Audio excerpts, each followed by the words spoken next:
हुई हैं और आपने देखा कि 39 MOU आज साइन हुए हैं। मोटे तौर पर लगभग ये 18,300 करोड़ रुपए के निवेश का प्रस्ताव आज प्राप्त हुआ है और मैं समझता हूं कि इसके कारण जहां संपन्नता भी आएगी वहीं रोजगार के प्रत्यक्ष और अप्रत्यक्ष अवसर भी लोगों को मिलेंगे। नरेडको के साथ जम्मू कश्मीर सरकार ने 10,000 कंस्ट्रक्शन वर्कर्स को की स्किलिंग का या मैं कहूं कि स्किल डेवलपमेंट का काम शुरू किया है, जो काम प्रारंभ हो गया है। आने वाले समय में जब इनकी प्रेजेंस बढ़ेगी तो ये संख्या और बढ़ने वाली। सेंट्रल और स्टेट गवर्नमेंट के एम्प्लॉइज के लिए तथा पुलिस पर्सनल्स के लिए आने वाले दिनों में हम सब आवास बनाने एक MOU साइन हुआ है और बाकी लोगों का भी हम जल्दी करने वाले हैं। नरेडको को बधाई देता हूं कि जम्मू कश्मीर चैप्टर भी उन्होंने शुरू कर दिया है और जम्मू कश्मीर के हमारे जो साथी इससे जुड़े हैं उनको भी मैं हृदय से बधाई देता हूं और उम्मीद करता हूं कि जिस भावना से नरेडको पूरे देश में काम कर रहा है उसी भावना के साथ जम्मू कश्मीर में भी नरेडको काम करेगा। एक बात मैंने कही थी कि सेंट्रल सेक्रेटेरिएट, ये प्रधानमंत्री जी ने एक योजना प्रारंभ की कि जो भी प्रदेश हैं उनकी राजधानियों में एक सेंट्रल सेक्रेटेरिएट होना चाहिए ताकि वहाँ की आवाम को, सामान्य नागरिक को भारत सरकार के सभी कार्यालय एक जगह मिल जाएं। तो ये फैसले भी हमने कर लिए हैं, जमीन आइडेंटिफाई कर लिया है हमारे सेक्रेटरी धीरज गुप्ता जी ने और आने वाले दिनों में CPWD उस काम को प्रारंभ करेगी। तो मोटे तौर पर जो मुख्य बातें थी वो हमने बता दी हैं। सर गुरसिमरन रिपब्लिक टीवी से सर, सवाल यह है कि रियल एस्टेट जो इंडस्ट्री है वो जम्मू कश्मीर में आ रही है, लेकिन जम्मू कश्मीर के कई ज़्यादा राजनीतिक दल अगर एक दो को छोड़ दें तो उन्होंने इस तरह के खदशात जाहिर किए हैं कि अगर बाहर से कोई इंडस्ट्री आती है तो एक तो लोगों से ज़मीन छिनेगी और उसके साथ साथ जो एम्प्लॉयमेंट है वो बाहर के लोगों को दी जा रही है, जम्मू कश्मीर के लोगों को प्राथमिकता नहीं दी जा रही। ये आपके ध्यान में भी होगा, इस बारे में सर आप क्या कहेंगे? मैं इसे पूरी तरह खारिज करता हूं और जो भी हाइड्रो पावर के प्रोजेक्ट या रेलवे और नेशनल हाईवे NHI DCL जो काम कर रहे हैं, मैं आपको बताना चाहता हूं देश के दूसरे किसी राज्य से आप तुलना करिए तो लोकल एम्प्लॉयमेंट यहाँ सबसे ज़्यादा दिया गया है। हाँ, ये सच है कि कुछ स्किल्ड काम है जो स्किल्ड आदमी ही कर सकता है, तो अब प्रोजेक्ट अगर पूरा करनी है तो स्किल्ड आदमी चाहिए।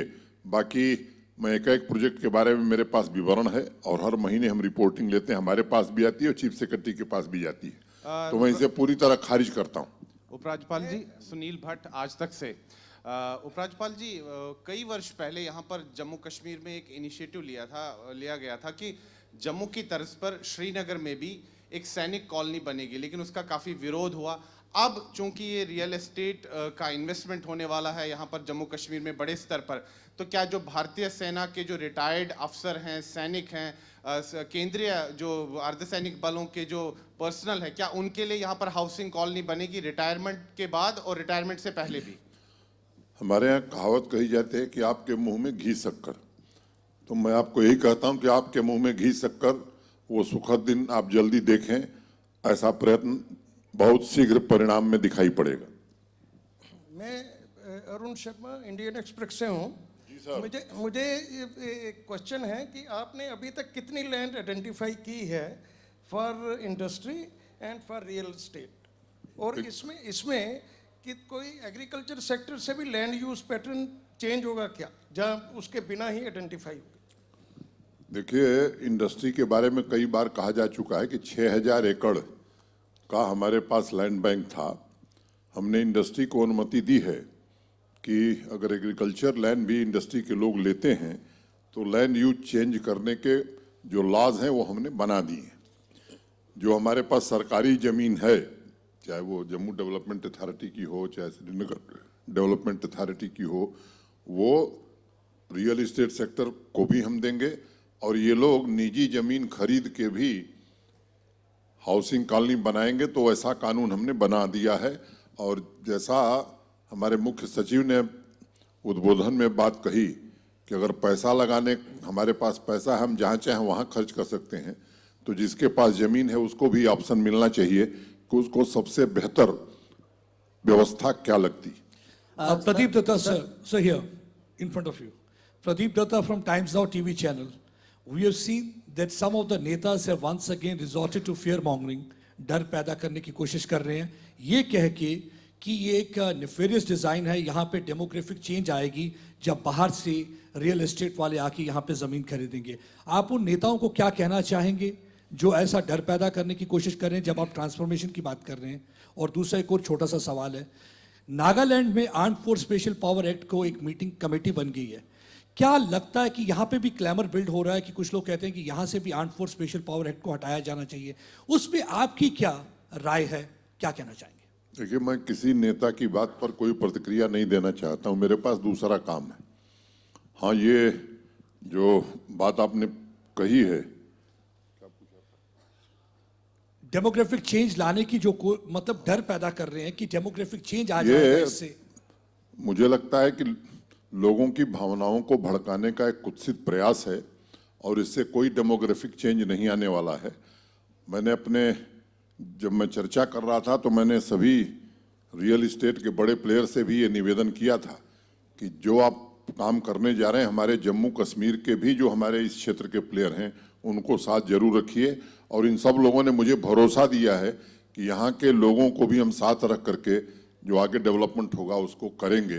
तो मुझे लगता है कि आपको ये बात मालूम है कि देश के सुदूर इलाकों से जो लोग आए हैं, वो ठीक कहा किसी ने कि वो बिजनेस करने नहीं आए हैं, जम्मू कश्मीर का विकास देश का विकास है, इसलिए इस भावना से वो आए हैं और इस बात का ख्याल रखेंगे कि जम्मू कश्मीर में भी हीरानंदानी पैदा हों। और arm force special power act को सर लेके, sir arm force special power act को लेके जो क्लैमर बिल्ड हो रहा है, कुछ लोग कह रहे हैं नागालैंड में कमेटी बनी है तो यहाँ से भी रिवोक होना चाहिए काफी देर से, तो आप इसमें क्या? उसकी चिंता आप मत करिए, मैं उसे ठीक से देख रहा हूँ, अभी मुझे कोई ऐसी जरूरत नहीं महसूस हो रही। Sir Amit Kumar, views today news से। सर डॉक्टर जितेंद्र सिंह जी ने दो इंपॉर्टेंट चीजें बोली। उन्होंने बोला कि इन्वेस्टर्स ने अपना माइंडसेट बना लिया लेकिन जम्मू कश्मीर के लोगों को अपना माइंडसेट बनाने की जरूरत है। दूसरा उन्होंने बोला कि जो पॉलिटिकल लीडर्स है वो पब्लिक को उचित तरीके से एड्रेस नहीं कर पा रहे। आप JKUT के सर्वसर्वा है, आप क्या मानते हैं कि क्या जो पॉलिटिकल विल, कंट्रीब्यूशन और कमिटमेंट होनी चाहिए, क्या वो चीज है? देखिए, अब जितेंद्र सिंह जी ने जो कहा उस पर मैं क्यों प्रतिक्रिया दूं, उनसे पूछिएगा, वो जो बताएंगे मुझे लगता है उसी को आप लिखिएगा। नमस्कार sir, greater Jammu Pankaj Khajuria. Sir एक क्वेश्चन आप खाओगे कि खाली ग्रेटर जम्मू करोगे? सर खाएंगे भी सर। एक लास्ट क्वेश्चन है सर, ऐसा माना जा रहा है जम्मू कश्मीर के अंदर इस समय इलेक्टेड गवर्नमेंट नहीं है और जिस तरीके से गवर्नमेंट द्वारा डिसीजन लिए जा रहे हैं, स्टेक होल्डर जो लोकल पब्लिक है उसको बोर्ड पे लाने के लिए क्या प्रयास रहेगा सरकार द्वारा? क्योंकि हमने देखा कि चैम्बर ने भी हाल ही में एक एजिटेशन की थी, एक दिन का प्रोटेस्ट किया था और आए दिन प्रोटेस्ट देखने को आते हैं। कैसा प्रोटेस्ट? जम्मू बंद की कॉल दी थी सर। तो ये उनसे पूछिए क्यों किए थे, लेकिन जो उनके मुद्दे थे सब हमने हल कर दिए थे। Sir Neetu Singh from JK news today. Sir मैं आपसे पूछना चाहती हूँ कि कई डिकेड से यहाँ पर ऐसी कॉलोनीज नहीं बनी थी जिसको लेके जम्मू कश्मीर का डेवलपमेंट काफ़ी हिजार्ड हो चुका था। अब आगे आप इसके लिए क्या कहेंगे और क्या ये स्मार्ट सिटी का एक हिस्सा है? देखिए, आप मिठाई खिलाइए, आज का सम्मेलन उसी दिशा में एक प्रभावी कदम उठाएगा, तो बढ़िया मिठाई लेके आइएगा। सर यहाँ से मैं थैंक यू सर एक सवाल। International Delhi Public School Bandipora announces admission for class nursery to 8th class. Qualified staff, well ventilated and smart classrooms, computer lab, science lab, mathematics lab, co-curricular activities, transport facility for all routes. Contact 0195 722 5572 9797 025629.